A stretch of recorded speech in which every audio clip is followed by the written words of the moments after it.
It's the Morning Star Drive 117.8. You soaring up with sky, now's the time, don't delay. I'm sitting in my ride and it's time to fly. So let's realign, just listen and fill your mind. Hey guys, how is it going? And welcome to the Morning Star Drive on 117.8. It is Friday, August 15th, and so happy for you joining us. We are ready to start another day together with the Lord. So subscribe to us on YouTube, do not follow us on SoundCloud, and make sure to support us on Patreon. So today we have an exciting podcast for you. We have Until the End with Daniel Baker, the Wednesday Message Word Study, and of course commentaries, updates, and news on what is happening around the world in this history today.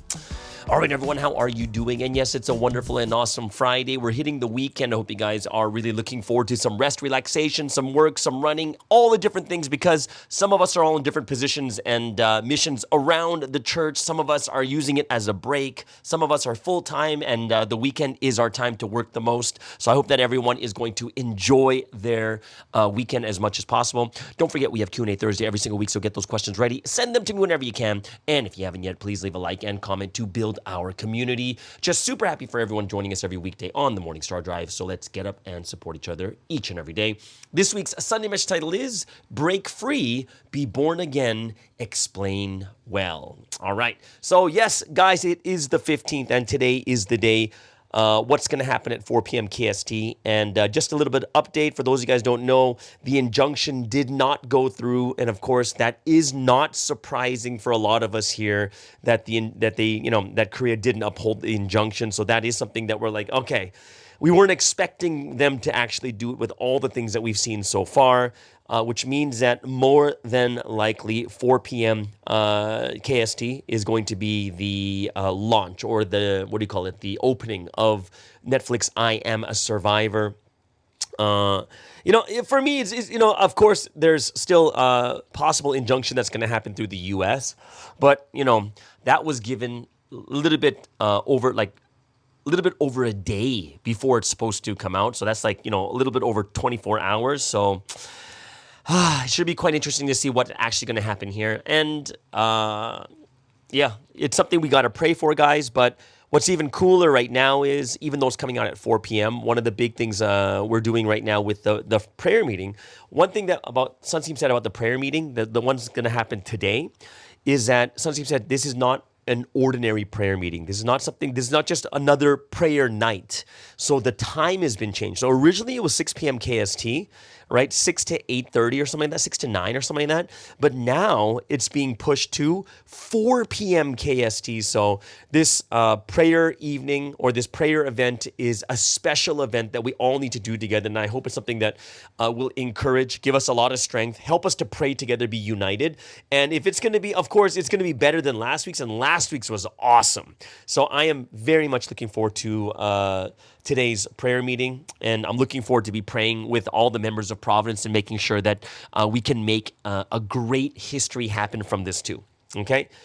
Yeah, so, it's really interesting. Gonna see what actually happens from this, and, being in Korea, I'll be able to, keep tabs on what it's going to be like. But there's some interesting stuff that I heard, that I've been reading about, also about the first Netflix that happened. The first Netflix that happened in 2023, right? Now, one thing I find very interesting is a lot of journalists didn't like it. There was a lot of journalists that wrote about In the Name of God, what's it called? In the Name of God, the Holy Betrayal. I was actually reading some of the articles written by journalists, and they said, what they called it? They called it documentary porn. That's what they called In the Name of God. And they're basically saying is, this is not a documentary. It's so sensationalized, and even showing the naked bodies and the reenactments. They said this is not journalism. This is not a real documentary. And I was reading, it's not just one. I think I'd read 5 or 6 different people that reviewed the documentary for the first one, In the Name of God. There's a lot of journalists that didn't like it, and they thought it was just way over sensationalized, and it made them think that it wasn't it didn't feel legit or real enough to them. So I was like, oh wow. So there were a lot of people that looked at it and thought it wasn't that good, or they thought it was produced in such a way that that actually wasn't journalistic. And for me, I was like, oh, that's, and for us, especially, being in society and seeing what social media is like, you don't really get to hear those things. Like, those are things you don't hear at all. Like, you only hear the negative things over and over again. And it's like, in the media, it's basically an echo chamber, just over and over, this echo chamber, right? And, remember we heard that also, that even showing these, like the videos in Netflix, like of their naked bodies, even though you covered like half their face, like pixelized half their face, it's illegal in Korea. You're not allowed to do that. And it's very interesting how, like if you really look at the reality of what they did in the first docuseries, it's really interesting how a lot of the stuff was gotten away with, but what was the reason why it was able to be shown? They said that if this type of show could not be shown in Korea because there's too many rules against it. So how did they circumvent like the Korean law? Easy. They did it through Netflix, which is an international streaming platform, which is not Korean. And because of that, the Korean law is not able to touch what they do. So you kind of see how, they circumvented the rules and laws in Korea in a different way, right? So then when I saw that, I was like, oh, this is what's exactly going to happen to it this time also. And I think I'm hoping that people will know it's not like a docuseries. What would you call it? It's like sensationalized Hollywood. It's like, it's like a movie that's like based on true events, but it's not really a true event. It's just based on it, right? So when Hollywood takes like a true story, they have to make it more sensational so more people go and watch it, obviously, right? And in the same way too, I think one of the hard things and one of the arguments that people talk about why documentaries are not really Netflix is not the right platform for documentaries, and the reason is because it's profit-based.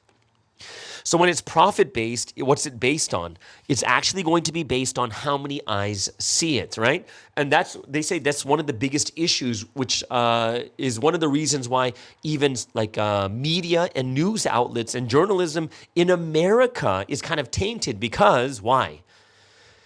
It's because it's profit-based. So they need to get more and more eyes on their newspaper so they get more advertising, so they make more money. And that's why they say even news outlets in America, one of the hardest parts is it's based on a model that's based on profit.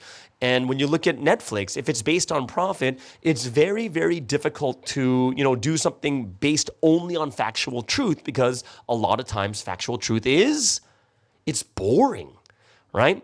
So when you see what happened in the name of God, what made it so sensationalized? Well, part of it is because they put like naked bodies, right? There's naked bodies inside the videos. So when people watch it, it's like supposed to be like stimulating. Watching how, like someone is like molested or whatever it is, like the reenactments. That's something that stimulates people, and they want to watch it because people want to watch those types of things, which is kind of sad too at the same time. But I think it's something we really need to understand and realize is kind of the climate of what we're living in today. And in a real documentary, you're not supposed to have reenactments, right? You're not supposed to have actors involved. But we already know that in the first series, there were paid actors that they found out about later. They weren't even the real people involved.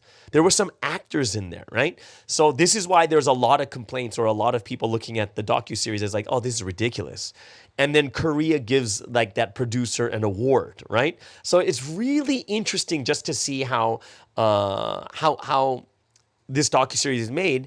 And one of the biggest complaints when you look at Massimo and other religious scholars around the world, they say one of the things that is a travesty is that they'll take a crime from one person inside, it's like say a leader in a church that's like accused or like convicted of a crime, but they're going to basically say that everyone is a criminal in the entire organization, which doesn't, why does everyone deserve to be discriminated when one person does it, does that mean that everyone is considered wicked and bad?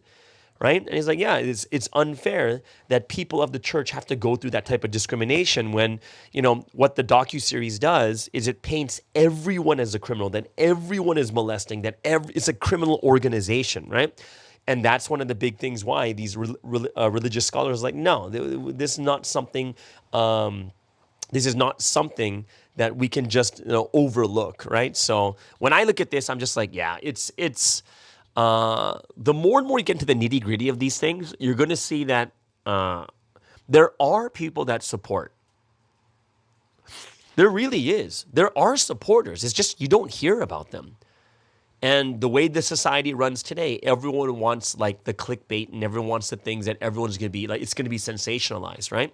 And that's why I'm saying the exact same thing when it comes to, for instance, when we see videos and reports of people, saying things on our side, and we have to be just as vigilant on both sides. Is it checked? Is it verified?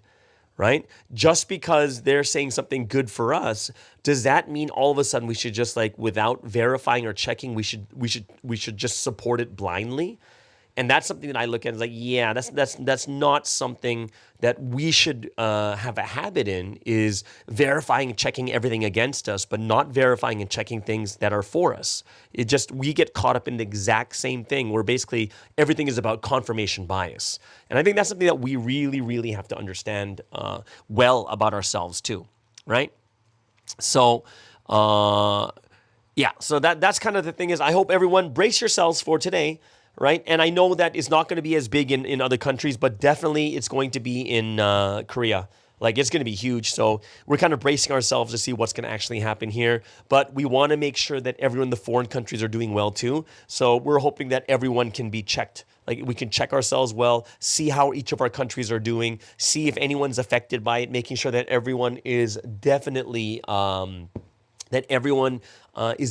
managed well and taken care of so that we can minimize the damage. The damage is going to come, whether it's going to be our public image, which is going to be damaged even more, or whether it's going to be, people in the workforce, people going to be in their families and friends or whatever's in their schools. Yeah, that's going to happen. And it's going to be way more in Korea than any other country. However, let's make sure that even the ones that pop up inside of our churches or inside of our countries, even in the Western countries or the Asian countries outside of Korea, let's really make sure that everyone's well taken care of, right? Let's make sure everyone is well taken care of. And I'm hoping that we'll really be able to be vigilant in this management and taking care of lives and making sure that the young people in faith and young people in the church can really, really be able to overcome this together. We can pray with them, we can work with them, we can run with them and do these things too. Okay? So like that's something that I really thought that we should be thinking about. All right. Now, there's one thing I do want to talk about because there's one thing that there's an experience that I was going through, right, and it really made me think deeply about myself once again, because there's a matter that has sometimes as leaders we have to deal with certain situations inside of a church, right, or inside of a country, or we're helping people out, and it's something basically we do as leaders. Now, sometimes there are things that can happen that are, a little bit more shocking or surprising than others, right? And it's something that we look at as like, oh my gosh, I can't believe this type of thing happened. It just happens, right? These types of things happen all the time. Now, when they happen, the most interesting thing is, and I think that's something that we have to look at, and being leaders in this history too, is what is your reaction? Right? And it's interesting. My first when something serious comes up, my first reaction is always, oh, we can't let this happen. We got to take care of this. We got to make sure the person who did wrong is taken care of, and this, and we got to make sure that person never does it again, or they learn and they're educated. And we have all these thoughts that come in our mind because we're like, oh my gosh, I'm so shocked by what just happened. We got to change this and we got to make sure things are better, right? That's the first reaction. It's an absolute first reaction that I have. And, but what happens is, I find that we do have like two different types of emotional reactions. And I'm not going to say that all of them are bad. What I'm going to say is there's two emotional reactions we should have whenever, as a leader, that we're dealing with certain things that happen and pop up in our churches, in our lives, in our departments, or whatever it is. The first one is going to be like, I think the first one that actually happens usually is you have like personal emotion, and then you have the mission emotion, right? So as a leader inside your mission, there's an emotional thing that comes out inside your mission, right? And it has to do with you doing your mission. And then there's the emotional things that come out at a personal level. And I think these are like two emotions that really overlap, and it does cause us like leaders to make a lot of mistakes. Because even for me, I had to sit back and think to myself is like, hey, what should I really be doing in this situation? Like, what is the best thing for me to do in this situation, right? And I realized at times like, oh, I'm mixing my personal emotion with my mission emotion, right? My mission emotion is, my mission is to educate. So now that something like this happened, I really got to educate better. I really have to go and evangelize more. I really got to go and take care of lives more. Oh, Netflix is coming around the corner. And then I'm going to have like my personal emotion, which is going to be, oh man, I am so angry at these people who are doing this. I am so angry. How dare they do this again, kind of thing. And that's a personal emotion, right? Like the personal emotion is, if I see them on the street kind of thing, I'm like, yeah, that's a personal emotion. But then you have the mission emotion is, man, we really got to take care of these people better. We really got to do this in a better way kind of thing, right? And the one thing I thought to myself is like, yeah, sometimes when our personal emotion mixes in with our mission emotion, we kind of overstep our boundaries. And that's like, I didn't do anything, but I was thinking to myself is, I can't overstep my boundary. Right? Because your mission, being a leader in the church or having a spiritual mission or whatever mission you may have, your mission, you have a scope to your mission that allows you to step to a certain point, and after that, we don't touch, right? Let me give you an example. There are certain things that a spiritual leader is not going to touch. We can't. It's out of our scope, which is what? Like for instance, what if it has to do with someone's family? You're going to tell someone how to lead their family? You can tell someone how to deal with their family or get mad at them for doing something with their family in a certain... No. The family thing is their family thing. We don't know what their family's gone through. We don't know what their family's going through even right now at the moment. And for us to try to control someone and how to treat their family is not up to us, right? We can't control it, right? I would even say like business-wise. Do you think spiritual leaders in the church should be telling people how to run their businesses? No, that makes no sense either, right? If it's a business thing, there's like personal things, there's business things, there's family things, and then there is the spiritual things. And as spiritual leaders, those are the things we touch. And if it ever comes down to business or something that when would I really be able to even kind of go into that area is only when someone comes to me and allows me to go into that area, right? But there's a lot of personal things. There's a lot of business things. There's a lot of family things. Those are untouchable, right? It's not really as a spiritual leader to go in and tell people what to do in those areas, right? And I would say that even at a personal level, like what's a personal level that sometimes we want to do this, but it's not the right thing to do at a personal level, which means sometimes people have to fix things in their character. True. Correct, right? And sometimes they're going to make these big mistakes, which is at a personal level, business level, financial level, family level, or whatever it is. But regardless, we don't touch that. It's not our duty to touch those types of things. And because we don't touch those types of things, what does that mean? It means that, even if we say, oh, I wish this person was better in this area, do you know how many people have probably said that about you? Just because we're not good in certain things or just because we're lacking in certain areas does not make us a bad leader. And it doesn't make us someone unfit. And it doesn't mean that, oh, you shouldn't be doing your mission anymore, these types of things, right? And it's something that we really need to understand really well is, like, I have to look at myself as, like, even IMD director. Some things, why would I touch it? I'm not there to touch this is how HQ, you should be running it like this instead. Oh, you head leaders, you should be running it like this. And I'd be like, no way, there's no way I'll touch that. I can give advice. I can tell you what Sunsim talks about. I can tell you how Sunsim would do it in this situation in Korea or in this country. But still, people would have to take that in and do what with it? And be able to translate it into their church and their culture, right? And some people are like, well, how can you interpret what Sunseam says and this and that? Is it really your right to do that type of thing? And the answer is absolutely. The hard part is to know, to have the wisdom to know how much we're able to do. And that's something that's touch and go and we learn along the way. And because we're learning it along the way, we have to be those that pray a lot and we're wise to do it, right? And that's why, put it this way. There's a big difference the way Sunseam treats a country that is communist and doesn't allow religious freedom, right? Think about it. Do you think Sunseam's gonna be like, oh, you're in China? Okay, then have your services out in the open, even though it's against what the government says, and even though all of you are gonna go to jail. Do you think Sunseam's gonna say that honestly? No, it's different from country to country. That's a very extreme example, but it's a real example is not everyone is treated exactly the same way, right? And in the same way too, I was looking at this one situation that I was dealing with in the past, and I was like, oh, you know what? What would be the best way for me to deal with this, right?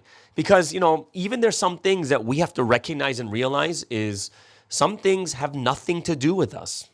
Like I said, some personal matters, some business matters, some family matters. It's got nothing to do with us. And even if I hear about it, means nothing to me. Why? Because it's confidential. And what? You're going to go and tell someone, with a confidential matter? No, it makes no difference. It shouldn't make a difference. It should be like, that's a confidential thing. Let them deal with it. That's their thing.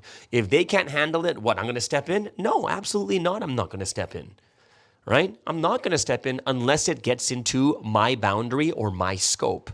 And that's going to be at the mission level. Now, when it comes to personal level, like for instance, I know someone really well, right? If I know someone very, very well and they open up to me about it, then I can give advice at a personal level and not at, Not at, at a mission level. It's just a personal thing between two people, right? And I think it's something that, that it's sometimes very hard to distinguish or decipher between the two, but we do need to do it. We do need to be the ones that can really do well when it comes to discerning between, how we take action, how we're able to do things, and, discerning between, oh, this is the personal thing. This is not like a mission thing, right? And I hope it's something that, I was thinking about this about myself because I think it's very, very important. But I was also like, yeah, this is something that we should really, really understand well. And we should have the capability so we can kind of be self-aware and say, oh, this is more of a personal emotion and not a mission emotion. This is something that I have to deal with at my mission level with my mission boundaries. And it's not something where it's a personal thing where I can just go out and start talking to every single person and say this, this, this. No, that's completely not what I should be doing in this situation, right? So it was just interesting for me to kind of go through that in my head. I thought it was interesting for me to go through it in my head because I was just like, yeah, that is something that I should be thinking about. And that is something that I should really, really push myself to understand to that next level. Right. So, yeah, a lot of different things that I was thinking about, and I'm hoping that I can, I'm hoping that I'll be able to do things much, much better too in the future. And, like I said, it's only been a year for me in this mission. And a lot of things that pop into my head that, oh, I got to do this. I got to do this. I got to do this. I got to do this. Right. And I hope it's something that a lot of us too can work on together also. Right? So yeah, those are kind of some of the things that I've kind of been thinking about and hoping that I can do better and better at my mission. I want to be very, very objective more than anything else. And I want to be that person that can be able to help people in the best way possible or do my mission in the best way and not overstep my bounds, right? I'm not saying we shouldn't be emotional. The emotion is something that's just part of life. But I do think we should be able to discern between the mission emotion and the personal emotion, right? And I think that was one thing that I was really realizing that I should be able to split between also, right? All right, so everyone, we've already reached the halfway point of the month and, of August already. There's going to be the prayer night. So everyone, please just really be a big part of this prayer night. It is the halfway point of the month. Yes, August 15th already. It is a big day in Korea because 8/15 or August 15th is also, I think it's the 80-year commemoration of when they were liberated from Japan, colonization.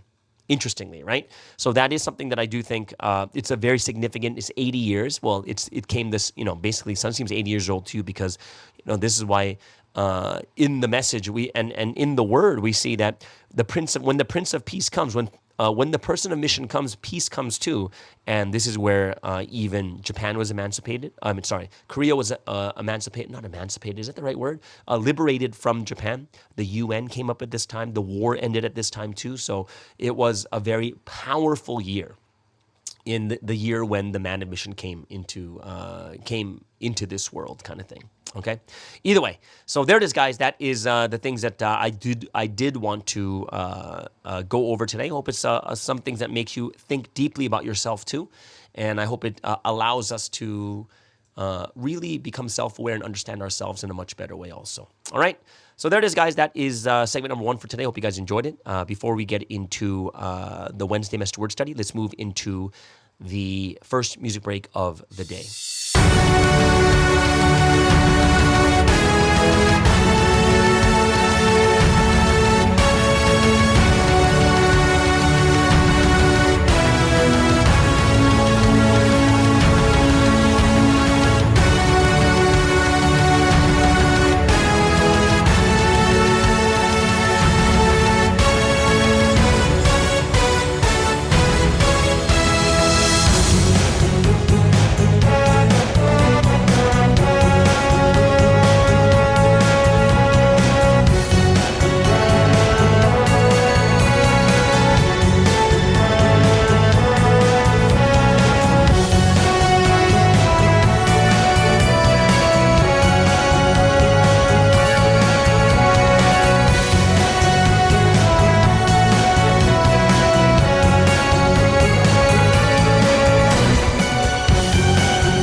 right, so let's get into today's Wednesday message word study. And this week's Wednesday message, for me, I'm going to be someone who's making a confession.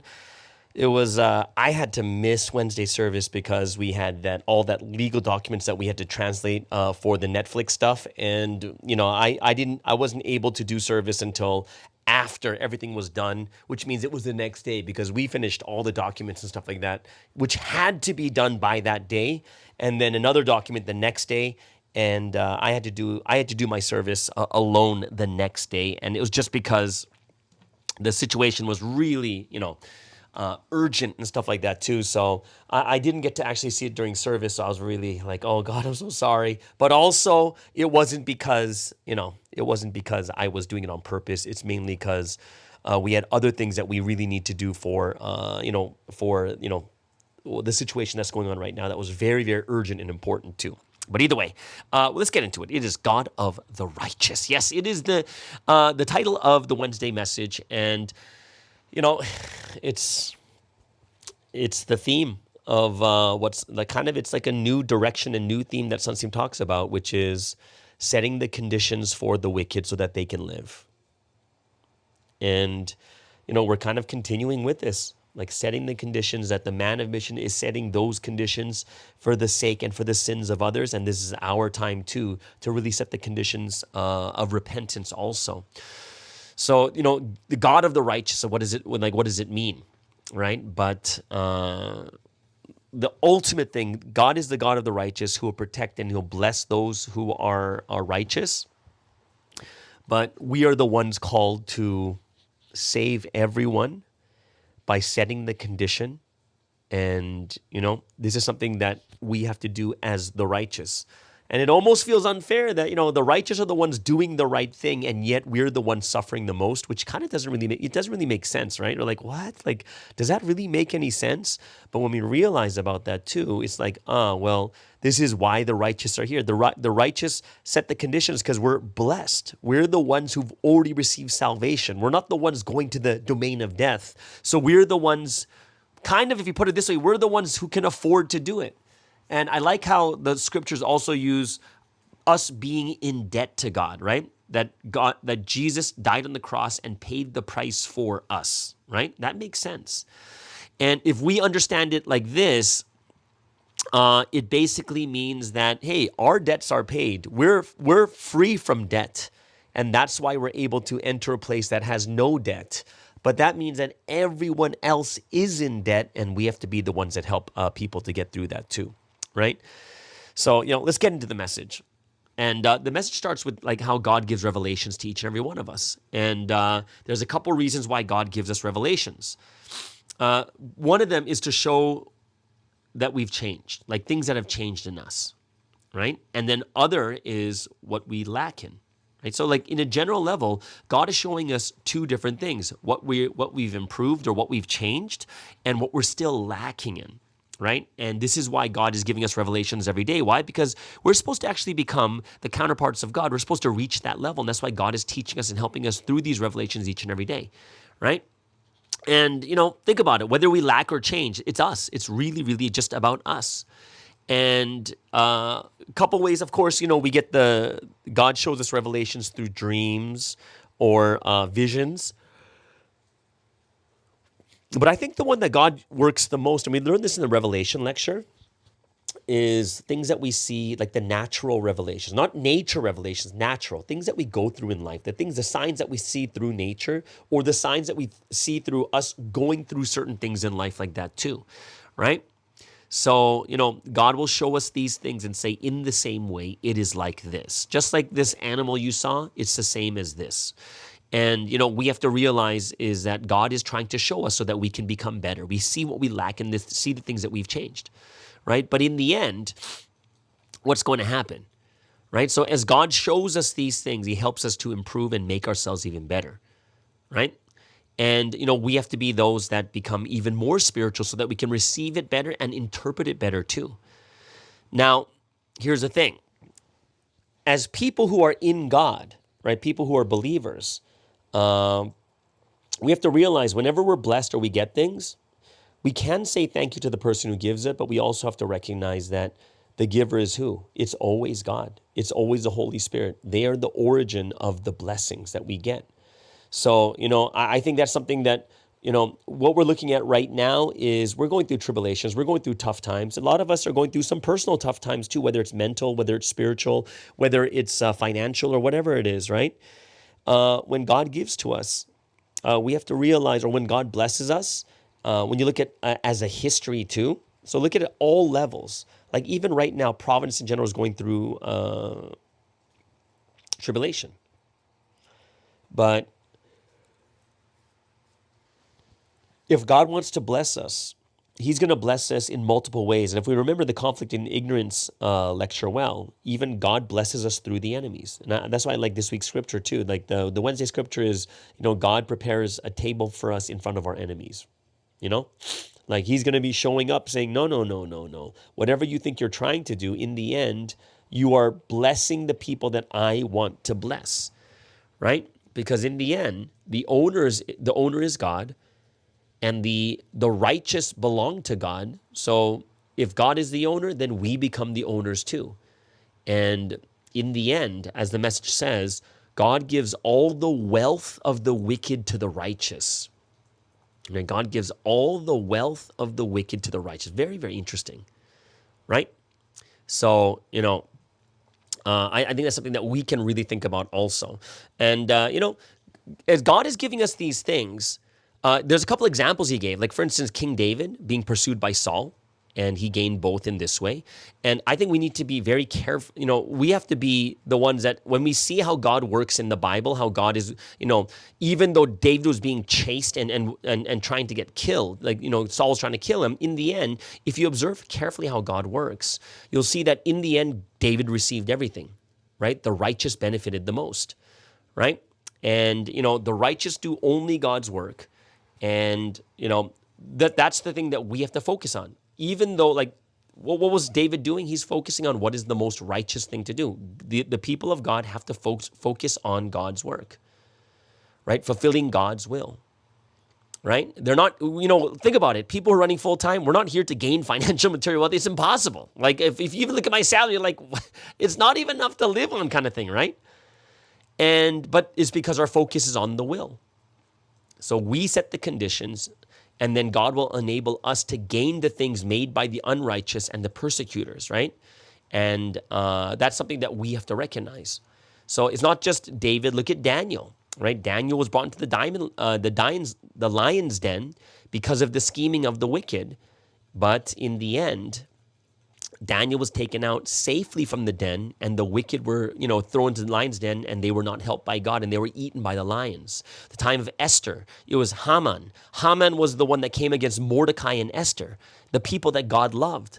And in the end, his evil deeds were exposed, and his entire family was all destroyed, right? And if you look at it, it's kind of scary. Sunseem's saying it's happening right now in this time period too. The same will be true for the future time period. So yes, Netflix is going to come out. All these things are happening, but we have to be strong, and we have to realize God is not a God of the wicked. He's a God of the righteous. And this is why we are going to be strong, and we're going to be the ones that really, really are going to receive in the end. And I really like how Sunseem said this one part of the message is the time when you're being tormented by wicked people is the opportunity to make yourself clean. Okay? So when the unrighteous are chasing you, you will get to go to a place you could not have gone at regular times. Right? And Sunseem said, me too. I went to these certain places and God gave him gifts. And he brought them into God's palace. And those are in the most difficult times he was chased away to areas where he can get those things. So God is blessing us to live in this history by giving us the ideal world of the complete testament, right? And we have to take action knowing that God is on our side. That we may be suffering and going through tribulation now. We may be having suffering now, but in the end, God is the God of the righteous, right? So, this is where the theme comes in is the person sent by God is the one in charge, and they have to be the ones that set the conditions wherever they go, right? And Sunseem said, hey, when the man of mission sets the condition, what is bound is loosened and problems get solved for everyone. Him, his followers, and his nation. And this is why God makes the man of mission set the condition even more, because all the problems will be resolved, right? And he even lets people avoid judgment on their nation by having the person he sent for the time period pay for the sins. Like, I think this is one of the things that's kind of sad is sometimes you wish that, it's kind of like, it's like Jonah. You wish that the people were judged for their wickedness, but they won't be, because the person setting the man of mission is going to set the condition, and they're not going to even know that they were saved, right? So, at this time right now, nation, followers, all of us, we have to be the ones that set the condition together. And if we don't set the conditions, we get judged with the wicked too. So we have to follow the time period, even though there's tribulation and suffering, but know that if we don't set those conditions, when God's judgment comes, then many who are righteous will be sacrificed in the end too, because it's that bad. So I hope that we can be those that understand what is happening right now. And it's a time for the righteous to resolve the issue of destruction by atoning for the sins and wickedness of the sinners on their behalf. And he's going to carry out the history of life. And it's a conditioned reward. And only this is the most appropriate path of salvation. And I hope that's something that we understand, that it's something that God is carrying out. And if the people don't set the condition, very few will receive salvation because of God's judgment. So this is the God of love who's going to be acting right now, and the sins are going to be paid for, but we have to be that much more, we have to realize that God is a God of the righteous, okay? So yeah, there's a bunch of things that I hope that we can really understand well. If you have any questions or anything else, please let me know. But yeah, that's the Wednesday Message Word Study. And of course, next we have Until the End with Daniel Baker. But before we get into that, let's move into the final music break of the day.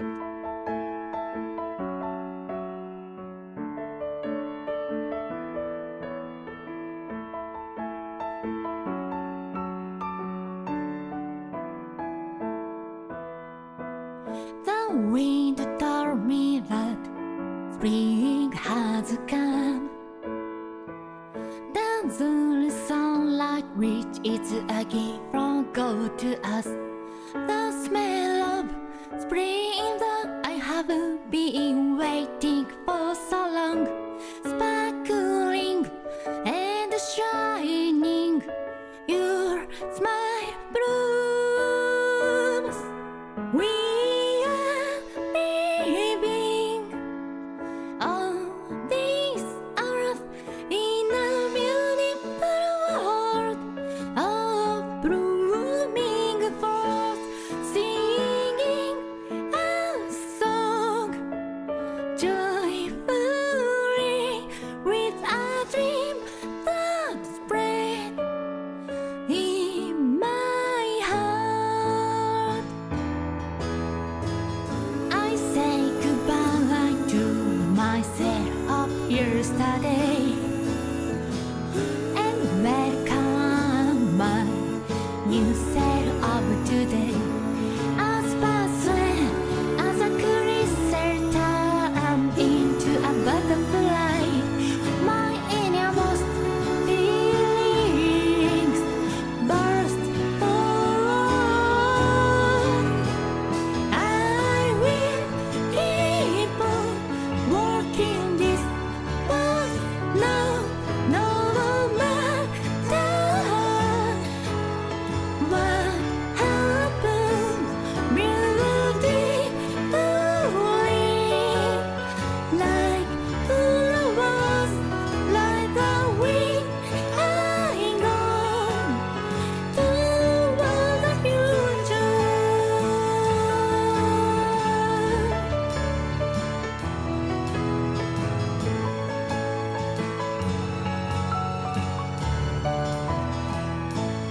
As passway as a crystal turn into a butterfly, my innermost feelings burst forth. I will keep on walking this path now, no matter what happens. Beautifully,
Hello, everyone. Welcome back to the Do It Until the End podcast. I hope everyone is having an amazing week with the Trinity.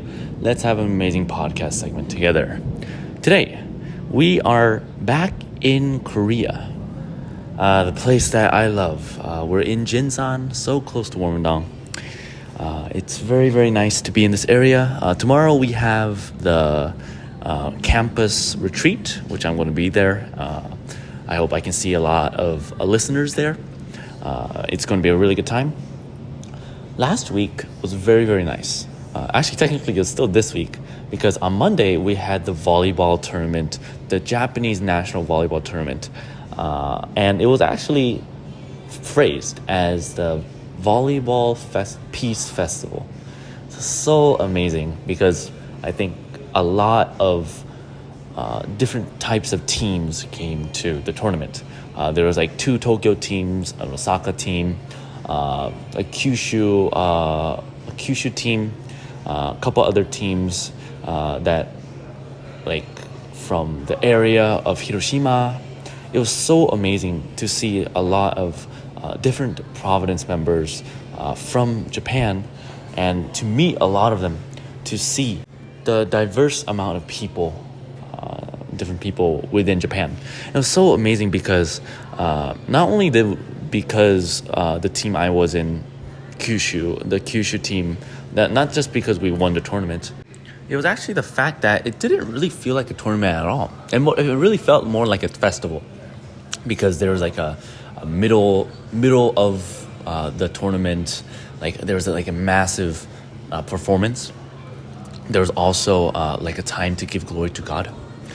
There's also like during the ceremony itself, there's a time of giving glory to God.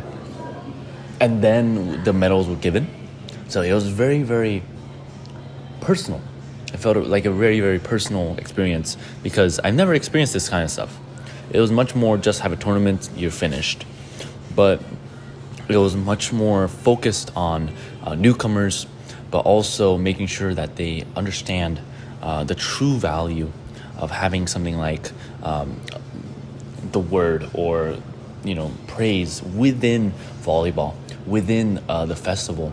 And I think a lot of newcomers really gained a lot from it, talking to a lot of the newcomers, because even on our team, one of the best players was a 4th year within a university, and he really gained a lot from it because not only because we had a lot of realizations that we went through together after, but even during the tournament, it really did not only feel like a tournament, but also a really natural way to spread the gospel and spread the word.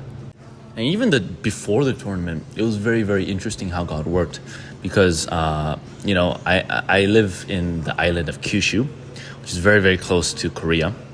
The island of Kyushu, I live on the east side of Kyushu, so I had to go to the south side of Kyushu for my first volleyball practice, which was 2 days before, and then we went to Fukuoka.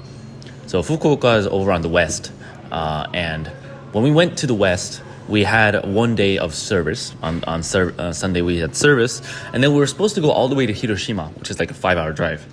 And what happened was during Sunday, it rained like 100 milliliters of rain per hour, and it was like almost historical amounts of rain for that area, and like a lot of roads shut down, and the connecting bridges and the connecting tunnel between Kyushu and the island where Hiroshima is was actually blocked off for a couple hours. So what happened was, I was like kind of tired because the last day we had like a 4-hour practice, and then I was tired, and then our driver is like suddenly, yeah, you guys want to play volleyball? And then I was like, okay, let's play volleyball. And it really gave our team a really good opportunity to practice one more time, because we only practiced once before the tournament. Make sure we have one more practice together. Very, very good time, and I feel like God really blessed us in that way. And it was interesting because after that, we were 9 hours inside the car. So I was struggling the whole time, of course. So a lot of prayer was done during that time, 9 hours, because when I'm in that car that long, it's not the greatest feeling for me physically, right? So I was just making sure that I'm praying through it and making sure that I don't have such a negative heart when I come out of this situation, because it was actually supposed to be like a 5-hour drive, but it became a 9-hour drive. Very, very difficult. So this new volleyball experience I had this time was a massive blessing from the Trinity, in my opinion. And a lot of times where I was lonely, or I felt kind of bad because I was by myself, all of those times were kind of rewarded because I've been preparing for volleyball at least the whole time, right? So I realized that the more and more I prepare for myself, the more and more blessings God gives in a very unexpected way in the future. Okay, so that's all I have for you guys today. To everyone who is going into the end, let's walk this path together. Peace out, guys. Bye-bye. It's the Morning Star Drive 117.8. You soaring up with sky, now's the time, don't delay. I'm sitting in my ride and it's time to fly. So let's realign, just listen and feel your mind. I'm burning with desire and the passion. Nobody can stop me when I'm like this. I got my head in the zone,